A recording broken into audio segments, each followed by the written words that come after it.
Hey there.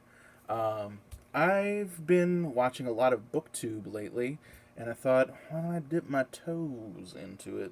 So I'm gonna do a Friday reads, stuff I've been reading this week.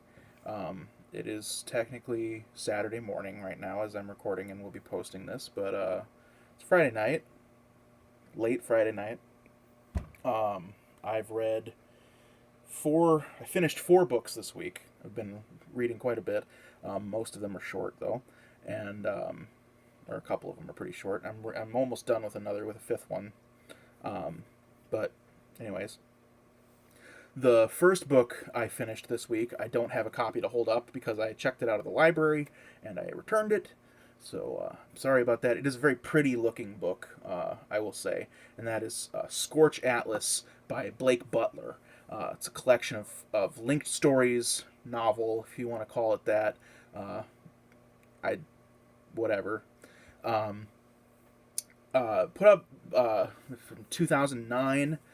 Put out by a very cool small press called Featherproof Books. Check them out. Um, it's a post-apocalyptic experimental fiction collection. Very weird, very gross. Lots of mold, people molding, and like just the world sort of molding and falling apart. It's not like a traditional post-apocalyptic book like or a dystopian book or anything like that. It's very like about the decay of life and humanity. Uh, Exquisitely written. Uh, I did feel like it might have cribbed a bit off of Ben Marcus's style. I'm a huge fan of Ben Marcus. I don't know if Blake Butler is, but if he is, it would be wholly unsurprising to me. So it did sort of suffer a little bit as feeling like a lesser Ben Marcus, um, but he's a very competent prose stylist, and the ideas he has are fascinating. I did love this book, and I ordered his full length novel. I believe it's called 300 Million. Might be wrong on that. And that's coming in the mail, so I'll be reading that eventually. So yeah, 5 stars on that one, 4.5 stars on that one. Check it out for sure. Then the next book I finished was this very sad looking, water damaged copy of Blood Meridian or An Evening Redness in the West by Cormac McCarthy. This was a reread. I just had this huge need to read this book all of a sudden. I started thinking about it and I thought about it for a few days and it just kept sort of circling my mind and and then I was just like, you know what? Fuck it. I'm gonna read it. I dug it out and I burned through it in 2 days. First time I read this book was in 2010, I want to say. So it would have been about 20. I was young. I was sort of having a. I've had a lot of ebbs and flows of reading. And I was in a flow for sure at the time where I was living with my parents and I was going down a block and a half to the park by their house and sitting at the gazebo and reading all day every day in the summer. I had had a job working at the Census Bureau. I was an enumerator, and so that's the person who goes and finds you if you don't return your census forms, and then makes you tell them all the information. It was a very enlightening and terrible job. Um, but so I would go down there and read every day after I that job ended. Before I eventually found a different job, I had this like 2 month unemployment period where I just was reading all day, every day. Kind of similar to where I'm at now. And so I read this then, and I was like, this is a good book. And that was pretty much it. And didn't think much about it again, other than I was like, I appreciated the prose. I was like, McCarthy is clearly a great writer, etc., etc. I think that I was young. I definitely have in recent times been thinking a lot about how I read a lot of books when I was really young. I was probably too young to really fully appreciate, and I've been sort of accruing them and planning on rereading them. One that jumps to mind is White Noise by Don DeLillo. I read that when I was probably 17, and I did like it a lot, but I've just been thinking about it and been like, I bet, in my 30s I'm going to read this in a different way than I did when I was 17. But so, rereading Cormac McCarthy, Blood Meridian, totally bowled me over. Just, I mean, the absolute mastery of language, the evocative scenery of the world of this book is just unparalleled, and the judge as a character is just an unreal, masterful character. If you don't know what this book is about, it's like more, I guess, more regarded but lesser known than like The Road. But it's about the kid, who falls in with a gang who are sort of hired by the Mexican government to kill Apaches who are threatening their land and scalp them for money. And they do, and then eventually they run out of Apaches to kill, and they just start killing everybody. And it's very, very violent and fucked up and bleak as hell. I mean, if you've read The Road, you know. I haven't read The Road, but I saw the movie. But I know enough about The Road to know that is also very bleak and depressing. This is bleak and depressing in a different way, in a very nihilistic way. That sort of is about how violence is like is like God. Violence is our God. We worship violence, and how war is God. There's a very famous sort of monologue from the judge at one point where he says that war is God, and it's a very harrowing book, but I'm in a very sort of harrowing place in my life right now, and I just sort of felt this book in my guts, and so I loved it even more on reread than I did the first time I read it. And that's saying something, because I liked it quite a bit. I liked it enough that I kept it all these years, and even though it's totally scorched. I for those who may not know me, I worked for many years at Half Price Books, and this is a book that would go in the recycling bin in the condition that it's in. So, well loved. Yeah. The next book I finished... J.R. by William Gaddis. It took me about 10 days to read this. I read both of those other books while taking a break from J.R. I took 2 breaks at about the 1/3 and 2/3 marks of the book. What to say about J.R.?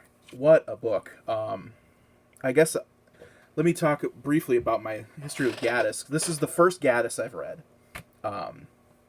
I first learned of William Gaddis when I was in high school. I was very interested in maximalist literature when I was 14. I got really into big books. I wanted to read the biggest books I could. So I read Les Mis. I found Infinite Jest at the thrift store, and I read that, and it changed my life. I mean, I'm sure that someday I'll make a video or talk or something about Infinite Jest. I read that book when I was 14. It fucked my world up. I was obsessed with it. I loved David Foster Wallace. I was so devastated when he died. He died when I was about 18, 17.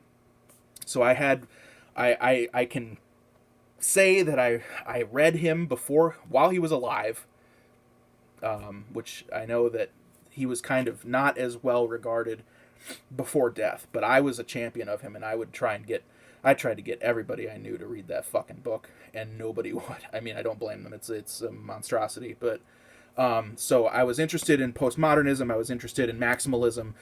So the Recognitions eventually came across my plate. I acquired a copy of it. Never read it because it's like Infinite Jest, this monstrosity of difficulty, and then I slowly acquired Gaddis's other books through the years, but I never found J.R. I can tell you that on January 29th of 2012, according to this receipt, I found this Dalkey Archive reissue of J.R. at Majors and Quinn, which is one of the best bookstores here in the Twin Cities. It's probably, I would have to guess, it's the by size largest indie bookstore in the state. Great bookstore. They have an immaculate selection, and they do fantastic literary events as well. Only downside to Majors and Quinn is that it's in an area that is very hard to find parking for, which can be kind of a pain in the ass.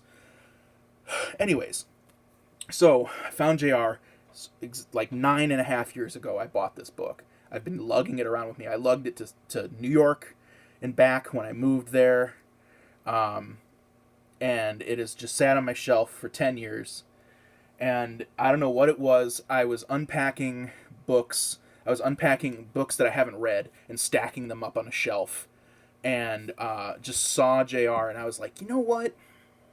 Yeah, let's do this. So, what is JR? This thick, luscious book. It is a huge novel. In this edition, it's 726 pages. And it is a novel of dialogue.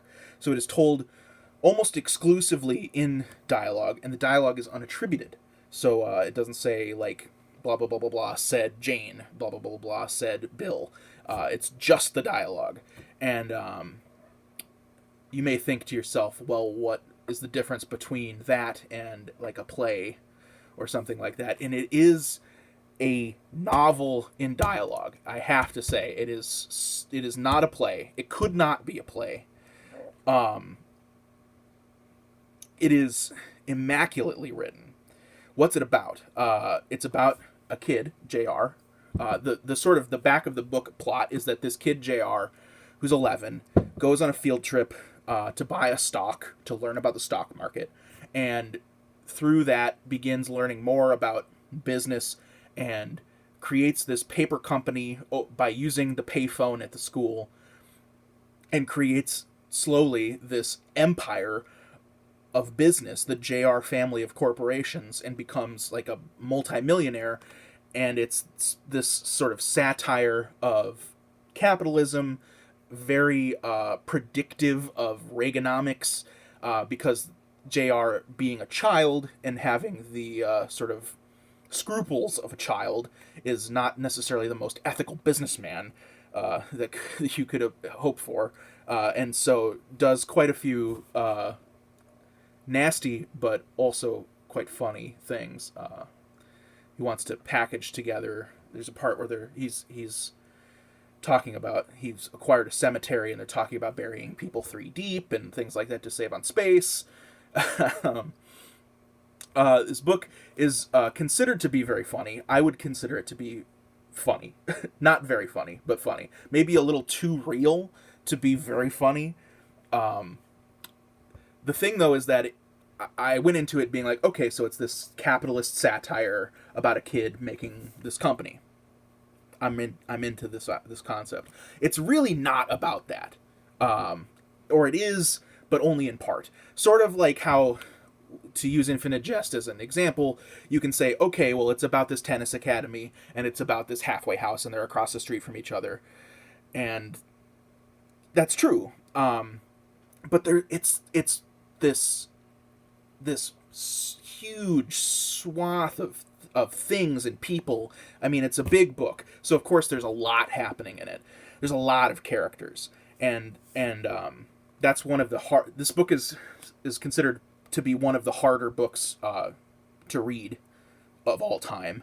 When you go on Goodreads, it's like, oh, you're reading J.R. Would you like to read Finnegan's Wake? And also famously, Jonathan Franzen wrote a think piece in the late 90s called Mr. Difficult about Gaddis, and specifically how he couldn't finish this book. I think that's... Ben Marcus wrote to bring up Ben Marcus again, Ben Marcus wrote a rebuttal to that. I side with Ben Marcus. I don't think this book is that difficult to read. It's not Gravity's Rainbow at all.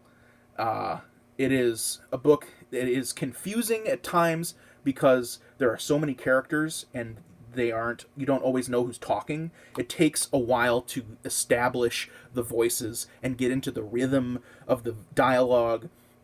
And there's the Gaddis, or WilliamGaddis.org has scene explanations, summaries, as well as a character sheet, a list of all the characters in the book. So that is just life-saving. I mean, if you weren't going to do that, I would say write down character names and jot down who they are for reference, because you'll need it. But there's sort of like a main sort of 5-ish characters who sort of circle the plot. JR being the sort of centrifuge of the story, and how what he does draws in and affects the people around him. There's Edward Bast, who's a very young composer who was a teacher at JR's school, who gets sucked in and sort of becomes his right-hand man by accident, even though all he really wants to do is write music. You've got Jack Gibbs, this sort of failed writer, who's also a teacher at JR's school, who's trying to write a book called Agape Agape, which was a book that William Gaddis spent a long time trying to write and eventually did publish as his final novel. So there's a little author surrogate going on there. You've got Amy Joubert, another teacher at the school, who's going through a divorce and has an affair with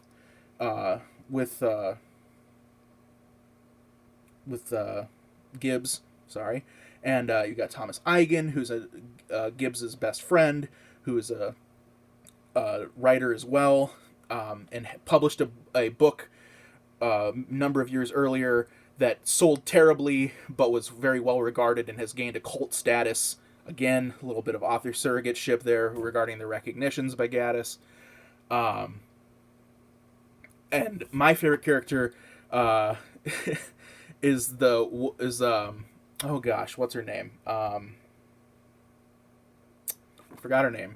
Sorry, but she's the young woman who sort of is a squatter in this apartment where everybody kind of circles around this apartment, working out of it. That's this just disgusting, nightmarish mess. Like the water is on constantly because the sink is broken, and there's just like mail everywhere and boxes and just shit everywhere. And it's a total nightmare. And she's like a squatter in this house, and like she's like a young sort of like hippie, sort of stereotypical hippie girl. This book was written in 1975, so it takes place in the late 1960s. And so she basically just is like constantly in the bathtub, answering the phone, telling everybody who calls to go fuck themselves. It's quite, her parts are quite funny, I have to say. I did come up against a wall a couple times during this book. You would get to a part where you would have a scene with like the businessmen just talking endlessly about how the stocks are doing and trading and blah blah blah. Very technical, very dry. It would start to burn me out a little bit. That was what I moved to those other two books for, was to sort of get away and then come back with a fresh face. Every time I came back, I was excited to keep reading. So it worked. It worked really well. The first like 250 pages of this book, I was like, this is like really well written. The second 250 pages, I was like, yeah, this is like totally just like a feat of the English language, really. But then in the backstretch was when I was like, I fucking love this book. There's like a 100-page section. It's like from page 550 to 650, I think, that's continuously in the apartment. I didn't say, there's no chapter breaks in this book. There's no paragraph breaks in this book. It's just a constant stream. And so when scenes transition, it'll be like one person will leave the scene and go and have a new scene, and it'll happen very suddenly, and it's very jarring. And that's why it's the scene summaries are very helpful, because sometimes the scene will change and you don't know where they are, you don't know who is speaking. But there's this prolonged section in the apartment, and people are coming and going, but it's the camera, so to say, is staying in the apartment, following what's going on there, and it is just so funny and so good, because it's during that scene that things start to unravel. And you're seeing all of it happen through phone calls. Lots of this book is told through phone conversations where you only hear one side of the conversation. People are constantly talking over each other when they are talking to each other in the same room, or they're constantly being interrupted on the phone. Conversations in person being interrupted by phone calls, which are being interrupted by people coming in the room. Constant interruptions. It can be kind of maddening, but it's also very, very true to life, I have to say. Just the way that nobody seems to be paying attention to each other, especially like JR. The people who are paying attention are just constantly overwhelmed and frustrated. And, man, I could gush about this book for a long time. I've probably gushed about it for too long. Absolutely amazing, just fantastic piece of 20th century literature. One of the best books I've ever read. I put it on my favorites shelf on Goodreads. May not have had the most emotional impact on me, but just on a pure, like, marvel level, marveling at its existence. It is just a feat. I've never read anything like it, and I doubt I ever will read anything like it again. It is a singular experience. Yeah. J.R. by William Gaddis. You see how the camera shook when I set that down? And the final book I read this week, and on a I got really up with JR. Let's go down a little bit. Is Camera by Jean-Philippe Toussaint. See, this is a library book. I checked out a lot of books from the library in the last week or so, and more than I'll probably be able to get through. But that's a problem for later, Rowan. Camera.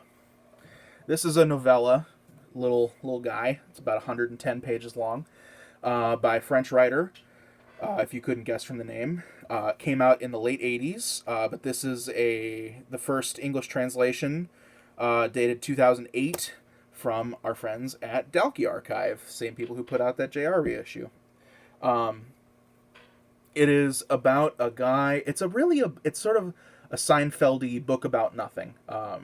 Or it's a book about sort of the minutiae of day-to-day life and love and not much. It's about a guy who decides to I think he's in his 30s, probably late 20s, decides to finally get a driver's license, falls in love with the woman who works at the driver's license, the driving school, and then they go on a few adventures together, one where they go on repeated excursions to try and fill a propane tank. They go on a day trip to London, or like a one-night trip to London, and not a whole lot happens, but it's about sort of falling in love, or about how life is sort of like a lot of things that don't not a lot happens. There's there is a camera, which comes at a pivotal moment in the book and sort of derides the meaning of the book.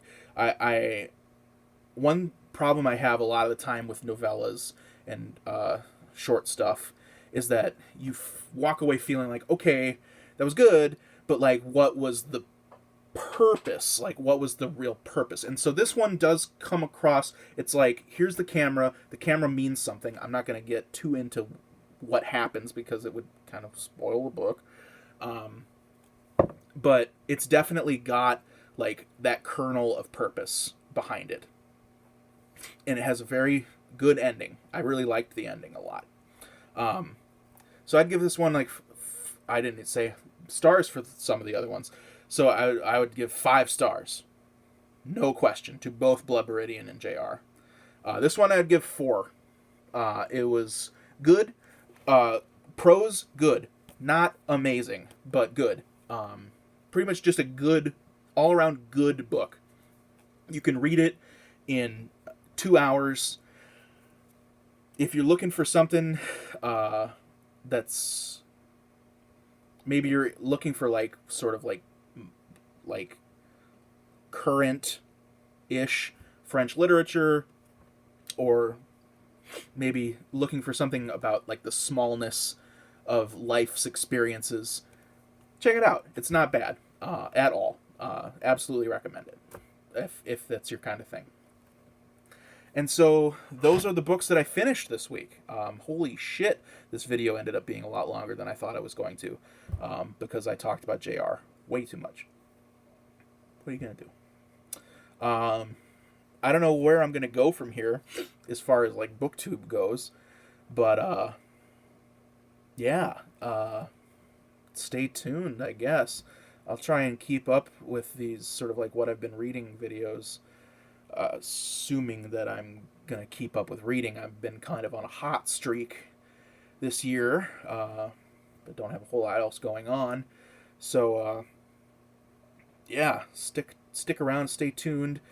Coming up, definitely, at the beginning of next week, we've got A Tomb for Boris Davidovich, which I'm about halfway through, and loving. Absolutely loving. Yeah. Good night.